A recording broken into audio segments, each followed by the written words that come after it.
Bienvenue dans notre podcast hebdomadaire Perspective. Je suis Emmanuel Koundourist et aujourd'hui j'ai le plaisir de me trouver face à Thierry Van Rentergem, footballeur, étudiant en médecine dentaire, copiste au Louvre et enfin maître distillateur et restaurateur, excusez du peu. Donc restez avec nous si vous voulez en savoir un peu plus. Commençons par le commencement. Vous êtes footballeur, qu'est-ce qui se passe en fait ? En fait, je joue à l'SSR de Moucron, qui est une équipe qui monte au fur et à mesure des divisions. Je suis en division 2 avec eux. Et un 15 août, lors d'un match amical, je subis un double tacle. Et j'ai une fracture tibia-péronée. Je suis emmené à l'hôpital et 2 jours après, ma vie va totalement changer. Donc, en croyant que j'allais rester, 2 semaines à l'hôpital, j'y suis resté 1 an et demi. Et j'ai subi 27 opérations jambe gauche parce qu'il y a un syndrome des loges qui s'est greffé au problème de la fracture. Alors, c'est ce séjour en hôpital qui va être la porte d'entrée à votre première nouvelle vie. Oui, en fait, c'est le déclencheur de ma vie. Et je ne vais même pas dire nouvelle vie, c'est le déclencheur de ma vie. Parce qu'après, tout va prendre des tournures où le passé qui a été exécuté va mener à l'avenir qui va suivre. Donc, je vous explique. C'est-à-dire que j'étais en médecine dentaire, j'ai dû arrêter, je tenais plus debout et je suis quand même resté 1 an et demi à l'hôpital. Donc, j'ai bifurqué vers l'archéologie, histoire de l'art. Comme étude, c'est plus facile de lire des bouquins, d'être dans des bibliothèques ou chez soi pour apprendre. Et c'est ce qui m'a fait tourner vers l'archéologie que j'aimais bien depuis que j'étais enfant, parce que j'achetais des archéos, des petites revues qui sortaient, j'adorais ça. Et finalement, quand j'ai appris l'histoire de l'art, je suis tombé amoureux de l'histoire de l'art. Donc l'archéologie, j'ai un peu laissé de côté, sauf pour le côté Moyen-Âge, parce que j'aime beaucoup le Moyen-Âge. Et donc je me suis consacré sur l'histoire de l'art. Et alors, vous qui n'avez jamais peint, vous commencez à peindre. Expliquez-moi un peu comment ça se passe, parce que ça va relativement vite. Oui, en fait, tout se passe quand je suis encore sur l'île hôpital à Moucron, à ce moment-là. Et un jour, il me prend l'envie, après un rêve, de peindre. Et je ne sais pas expliquer pourquoi, et j'avais pas tenu un pinceau, peut-être pour peindre un mur chez ma grand-mère quand j'avais 7-8 ans, mais moi, j'avais jamais eu vraiment de pinceau ou de brosse, parce qu'on sert beaucoup plus de brosse que de pinceau. Et je dis à mon père, qui est électricien formation, qui travaillait chez Colitech d'ailleurs à ce moment-là, et je lui dis, tiens, j'aimerais bien que tu lui ramènes une toile, parce que j'ai envie de griffonner dessus, parce que... Et puis il a été me chercher ça, le lendemain, j'avais pas l'Arlequin de Picasso, qui était en fait un bouquin que j'avais dans ma chambre, parce que voilà, j'ai jamais bien regardé les peintures en général et tout ça. J'avais des Universalis aussi, qui étaient une encyclopédie, Bordas aussi. Donc, et c'est des choses que je lisais couramment le soir. Et donc, sans formation, vous arrivez à peindre, à copier le style et le... Exactement, l'Arlequin de Picasso. Moi, je l'ai fait avec une larme qui coule, peut-être parce que j'étais dans un moment aussi de plus de détresse, et qui représentait un peu mon état d'âme du moment, mais il était à l'identique. Mon père m'a été choqué, il m'a dit, mais je connais ça d'où ? Parce que voilà, mes parents sont ouvriers employés, ma mère a fait toute sa vie dans la même usine, plus de 40 ans, mon père a travaillé comme employé donc chez Colitech, et il m'a dit, mais t'as vu ça où ? Je dis, c'est dans mon armoire, tel bouquin, page 34, tu vas voir, c'est là.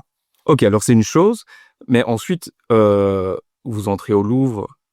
Comment ça se passe, le contact ? D'abord, je fais archéologie, histoire de l'art. Ça, c'est le point de départ. Donc, je bifurque en archéologie, histoire de l'art. Et je suis repéré par l'école du Louvre, qui fait un concours, en fait. Et qui fait un concours pour voir qui peut intégrer l'école des copistes et restauration du Louvre. Et je suis choisi, sur les 60 personnes, dont les 3 être choisis. Il y a 2 Italiens et moi. Finalement, moi, je vais terminer mon cursus. Il y en a un des 2 qui va aller jusqu'au bout. Je crois encore ce qu'il doit encore l'être maintenant. Et puis l'autre a arrêté en cours de route. Et donc, vous travaillez combien de temps pour le Louvre ? 2 ans. 2 ans de formation. Et puis après, ponctuellement, pour les musées. En fait, c'est une école de formation. C'est comme la Cambre. Après, vous ne travaillez plus pour eux, mais vous êtes mandaté pour les musées internationaux. Ok. Et alors, c'est quoi le lien entre copiste au Louvre et maître distillateur ? De nouveau, où se passe cette nouvelle bifurcation ? En fait, je terminais le cursus, je faisais les mêmes études de copiste en même temps que les dernières années d'archéologie histoire de l'art, qui étaient 4 ans. Et donc, je préparais mon mémoire. Les 2 dernières années, je préparais mon mémoire et j'avais choisi les églises et abbayes du Poitou. Parce que l'art roman, j'aime vraiment beaucoup. Et j'avais un ami que j'avais rencontré en Espagne. On avait fait beaucoup la fête pendant quelques années et qui habitait du côté de Thouars, donc Poitiers. Et qu'on avait sympathisé, il m'a dit ouais, bah tiens, viens passer quelques temps chez nous et comme ça tu peux faire ton mémoire à l'aise. Et puis je suis là-bas le 31 décembre. Et puis je rencontre un monsieur qui est maître distillateur à Cognac, qui fait du cognac, décédé, paix à son âme maintenant, mais il m'a appris tous les ficelles en peu de temps en fait. Donc je crois qu'une semaine après, j'étais en train de renifler du cognac parce qu'ils étaient en production. Et donc ça a été une sorte de flash, et ensuite vous avez un peu suivi ces cours. En fait, il m'a formé pendant 2 ans. Donc à ce moment-là, il y avait encore la formation de 2 ans et d'apprentissage, hein, comme ils appelaient en France. On est en 1998, hein, et donc je suis sa formation et très vite, je suis en ce qu'ils appellent en roue libre. Donc, c'est-à-dire que quand j'ai visité, j'ai senti des choses que beaucoup ne sentent pas. Et à un moment donné, j'ai dit tiens, c'est bizarre, ça a changé l'odeur. Tu as senti ça? Il dit mes 2 fils, ils peuvent se promener avec moi, ils sentent même pas. Il dit même moi, je l'ai senti que quand tu me l'as dit. Je l'avais pas encore senti. Donc ça veut dire que c'est là qu'on doit couper parce que c'est le cœur de chauffe qui va arriver, c'est le meilleur produit qui va sortir. Et donc il m'a dit, tu as quand même vraiment tout ce feeling-là, c'est quand même intéressant et ce serait bien, parce qu'il dit, nous on en cherche, hein, on cherche des gens qui veulent distiller, on veut toujours essayer de former des gens et c'est vraiment un sacerdoce, parce que même si on est formé aux techniques, on n'est pas toujours formé à tout ce qui est odeur, goût et tout ça. Et donc pendant ces 2 ans de formation, que vous avez l'idée qui germe de vous lancer dans la distillerie vous-même? Oui, parce que j'ai dû participer des fois à des produits qui n'étaient pas vraiment qualitatifs, hein, en production. Et puis il y a une idée qui me trottait dans la tête qui était la vodka, parce que j'ai beaucoup intéressé d'abord à la vodka. Pourquoi? Parce que je comprenais pas, on parlait beaucoup de pommes de terre, on parlait de plein de choses. Mais en fait, les vrais vodkas d'origine sont du blé. Bon, en Belgique, en France, on a beaucoup de blé. Hein, donc, et je me suis toujours dit, mais pourquoi on n'en produit pas? Et donc, j'ai commencé d'abord par la vodka. C'était mon projet de fin d'apprentissage. Ok, et donc là, on entre vraiment dans le concret de Wave Distill, j'imagine. Vous commencez par la vodka. Comment ça se passe et d'où vient l'idée alors de diversifier les produits proposés? En fait, c'est une vision internationale directement. Donc, c'est-à-dire que faire des monoproduits, oui, ça peut marcher dans votre pays, ça peut marcher à l'international, mais il faut beaucoup d'énergie et de revendeurs parce que si on si on regarde le monde maintenant, même les plus gros groupes se diversifient. Procter & Gamble, Coca-Cola, ils n'ont pas toujours que dans le domaine de prédilection. Et c'est normal aussi pour les distilleries. Les distilleries doivent aussi se diversifier par rapport s'ils veulent toucher le monde, parce que le monde est totalement ouvert avec les porte-conteneurs. Donc, pourquoi pas, sachant que des pays de l'Est adorent la vodka, c'est leur boisson fétiche. Pourquoi pas aller les titiller avec une vodka belge de blé, qui a quand même pris ses lettres de référence, parce qu'au musée de Saint-Pétersbourg, on est présent avec la Cosmique, parce qu'on est quand même le plus proche de la vraie parfaite distillation de la vodka. Parce qu'en fait, sur mon lit d'hôpital, j'avais lu un bouquin de Mendeleïev, qui était la parfaite théorie de distillation. Ah, donc c'était déjà un peu là quelque part. C'est ça. Donc, et lui, il a réussi en une seule distillation à faire quelque chose qui s'assimile maintenant à la vodka. Il faut savoir que tous les spiritueux sont des médicaments à la base, non? Ils ont tous été construits et faits pour ça. Là, c'était pour le tsar. Le whisky, c'était pour la digestion. L'histoire du whisky m'a montré que, au fait, les connivences entre l'Écosse, l'Irlande et la France ont vraiment été importantes, notamment au niveau des alambics et au niveau de la production de whisky. Mais toujours, c'était pour faire digérer ou pour quelque chose. Hein, donc, mais la vodka, ça a vraiment été quelque chose je me suis dit, j'ai envie d'avoir un produit qui soit bon et doux, parce que j'en ai marre que des gens boivent ça et se retrouvent à grimacer. Voilà, donc c'était vraiment mon axe principal. Après, il y a le whisky qui est venu, qui a mis 3 ans quand même avant d'avoir l'appellation, mais qui a été produit directement dans le flé. Vu que c'est de l'orge, on pouvait faire le whisky. Et donc, en fait, si je comprends bien, le fait de commencer par la vodka, ça vous a permis de vous préparer au whisky? Oui, en fait, la vodka, si vous savez faire une mauvaise vodka, c'est très facile. C'est rapide, ça demande pas beaucoup de concentration. En faire une bonne, c'est très compliqué. Il faut vraiment prendre du temps et bien analyser. Je crois que ça m'a pris quand même 2-3 ans avant de réussir parfaitement ce que je voulais. Même si les autres au départ étaient déjà bonnes, vu qu'on est quand même dans du blé, donc c'est bon. Mais ça m'a permis cet apprentissage, ça m'a aiguisé mes armes en fait, pour aller vers l'orge, qu'il faut malter, et puis après on peut faire un new make qui va devenir du whisky. Et ça m'a permis surtout à créer un gin le plus simple possible. Si je fais pas la vodka, je suis pas sûr que je peux créer un gin comme je le fais maintenant. OK. Et comment, financièrement ça a été gérable? Parce que des bonnes idées, c'est bien, mais il faut arriver, à les mettre en pratique. Vous êtes seul à ce moment-là? J'imagine que c'est uniquement des fonds propres ou vous avez des aides? Parce que je sais aussi que la Wix croyait pas vraiment en votre idée de diversification, hein. Oui, tout à fait. En fait, la Wex, n'y croyait pas du tout. Donc, le premier entretien que j'avais eu à la Wex, quand on était installé à Jean-Blou, parce qu'ici, maintenant, on est à Sorine, mais il m'avait dit, mais non, il y a plein de multinationales dans ce domaine-là, mais il y a des multinationales, comme je l'ai dit, dans tout, dans le papier toilette, dans le crayon, dans tout ce que vous voulez. Donc, il faut absolument penser à plusieurs produits. Oui, mais ce serait bien de se concentrer d'abord sur c'est plus facile pour les marchés et tout ça. Mais je dis, mais non, parce que, en fait, moi, si je vais chez un grossiste, il va me dire, bah non, la vodka, hop, ça m'intéresse pas, j'ai pas vraiment de demande.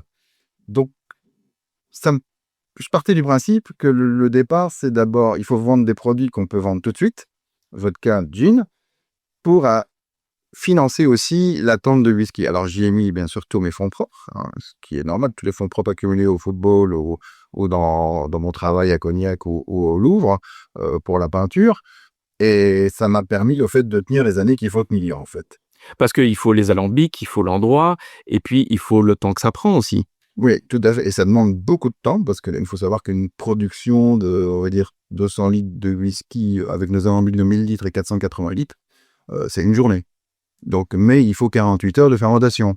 Donc, on est déjà à 3 jours. Donc, il faut du temps, de l'énergie et surtout de l'argent parce que laisser traîner ça, c'est un sacré pactole là, que vous emmagasinez. Donc, Alors, justement, au niveau gestion, c'est en 2017 que vous vous associez avec quelqu'un? oui, en 2017, j'ai eu la chance par hasard, comme toute ma vie est faite de hasard et de rencontres fortuites, et tant mieux. Euh, et toujours quelque chose qui me mène à quelque chose d'autre. Mon point faible à moi, c'était tout ce qui était gestion. Voilà, je savais faire de la comptabilité et tout ça, j'ai pas de souci, mais pas de la comptabilité pointue.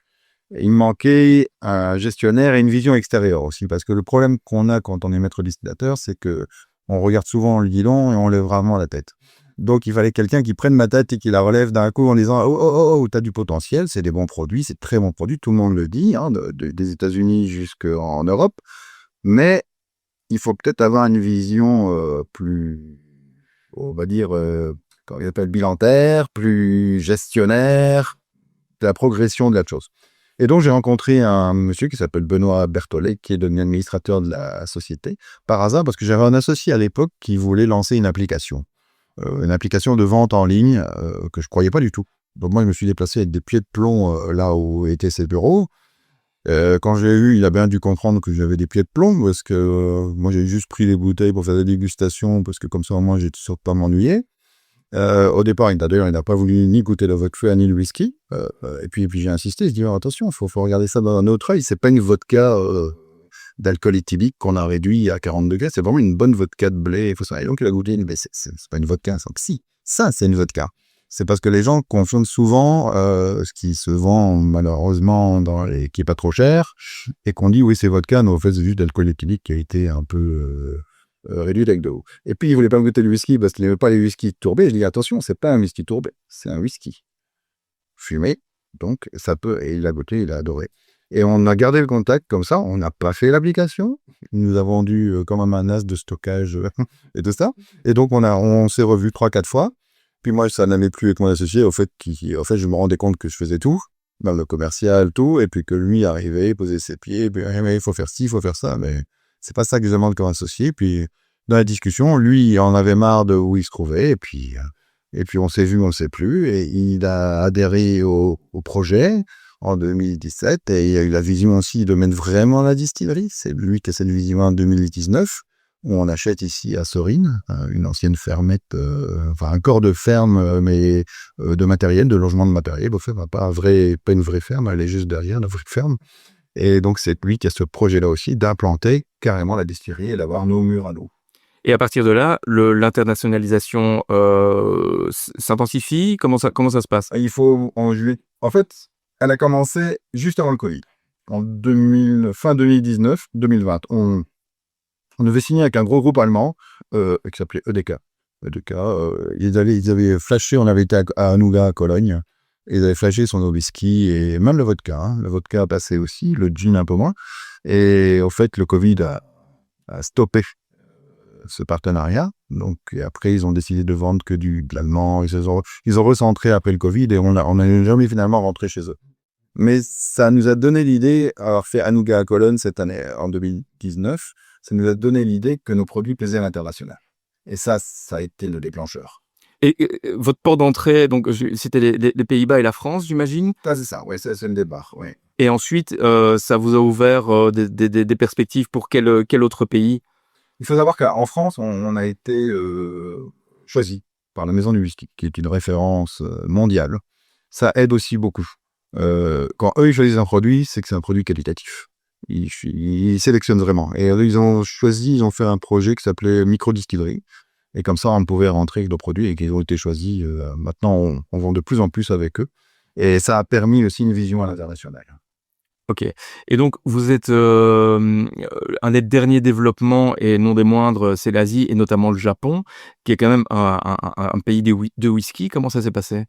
En fait, le Japon est venu par hasard, juste par hasard, parce qu'on était à Taïwan, donc on a un importateur à Taïwan qui s'appelle Renault, et qui lui nous a présenté un japonais, mais lui voulait aussi implanter le marché du Japon. Et comme on a un whisky qu'il a fait déguster à des gens hautement qualitatifs et pertinents dans le whisky, pour pas les citer, c'est un gros groupe mondial de whisky japonais, qui a dégusté notre 10 ans d'âge, parce que ça a démarré avec le 10 ans d'âge, et ils en ont été fans tout de suite. Et donc, ça a facilité. Et comme on avait notre importateur taïwanais qui a fait le relais, parce que lui parlait japonais, les japonais parlent anglais, c'est toujours un peu plus compliqué. Donc, Eddie a fait le relais. Et vous êtes à quelle quantité d'exportation maintenant, et les perspectives pour après? En exportation totale, on tourne à 60 000 bouteilles, 70 000 bouteilles au total pour l'instant. Les perspectives... Ça vient? Oui, par an. Donc, on a plus de 100 000 cols qui sortent par année, donc tout marché confondu. Et l'objectif, c'est de booster ça jusqu'au million de cols, au fait. Hein. C'est ça, là. On devait vraiment aller de devenir la plus grosse distillerie en Wallonie. J'ai l'impression qu'au fur et à mesure du temps, je crois que ça va pas être trop difficile, mais si c'est juste pour être le plus gros d'ici, ça ne m'arrange pas, j'ai pas envie. Moi, je veux que les gens puissent boire nos produits partout dans le monde. Parfait. Parfait. Et il y a d'autres pays qui sont dans votre ligne de mire et qui sont importants pour vous? Les États-Unis, le Canada. Le Canada a un domaine spécifique, c'est-à-dire que c'est la Société des alcools canadiens qui décide de ce qui rentre sur le territoire, comme la Suède. Voilà, c'est les 2 plus gros contacts qu'on a à finaliser encore maintenant. On y travaille beaucoup. On vient de signer avec Singapour et le Royaume-Uni. Donc, et surtout, on veut se consacrer vers l'Afrique aussi, parce que l'Afrique est en train de beaucoup s'ouvrir. Et l'Afrique, je vais dire, du milieu et du sud. Donc, pas l'Afrique du Sud en tant que tel, mais vraiment le territoire, tout ce qui est Rwanda, Congo, Tanzanie, Kenya, Burundi, Afrique du Sud, bien sûr. Voilà. Je voudrais terminer par savoir ce qui fait un bon maître distillateur. Est-ce que c'est uniquement les contraintes techniques? Est-ce qu'il y a le feeling? Qu'est-ce qui fait ça? Alors, avec le recul, parce que maintenant, ça fait quand même plus de 25 ans. Au départ, je misais beaucoup sur la technique. C'est vrai que la technique, je me disais, ouais, il faut bien la maîtriser. Avec des alambics en cuivre, c'est même un peu plus facile à maîtriser, mais il y a, en fait, je crois que c'est les expériences qui vont faire que pour une personne. Si une personne déjà s'intéresse à l'alcool, mais pas juste pour être festif le soir, en soirée ou quoi que ce soit, mais qui s'intéresse au vin, à l'alcool ou à d'autres choses, il faut programmer son cerveau à la bibliothèque olfactive. Déjà, ça, c'est la première chose. Pouvoir reconnaître, tiens, ça, c'est pareil pour les repas. Tiens, il y a ça dedans, il y a ça. Quand on commence à ça, on peut déjà aller vers des directions d'un bon maître distillateur et maître chai. Maître distillateur, à la base, c'est juste de la production. Un maître chai, il va faire les assemblages. Et quand on a les deux, c'est super important. Et je crois que c'est avant tout le feeling, mais il faut surtout travailler tout le temps son nez, son palais, sa bouche, son œsophage pour les spiritueux, parce que on doit avaler dans les spiritueux, on ne recrache pas. Ça, c'est pour le vin, c'est très bien, mais pour les spiritueux, parce qu'il y a l'attaque œsophagienne qui est super important. Parce qu'il y a aussi les capteurs qui vont nous dire, bah voilà, la régulation n'est pas bonne, c'est pas assez doux, là, on est vraiment dans le brûlant, et voilà, c'est super important. Mais je crois que c'est vraiment tout. Il faut être passionné du bien vivre, de la bonne chair, mais de façon très qualitative. Eh bien, parfait. Merci beaucoup pour cette passionnante histoire, Thierry Van Renterghem. Je vous remercie. Merci à vous. Chers auditeurs, je vous dis à bientôt pour un nouveau podcast. Au revoir.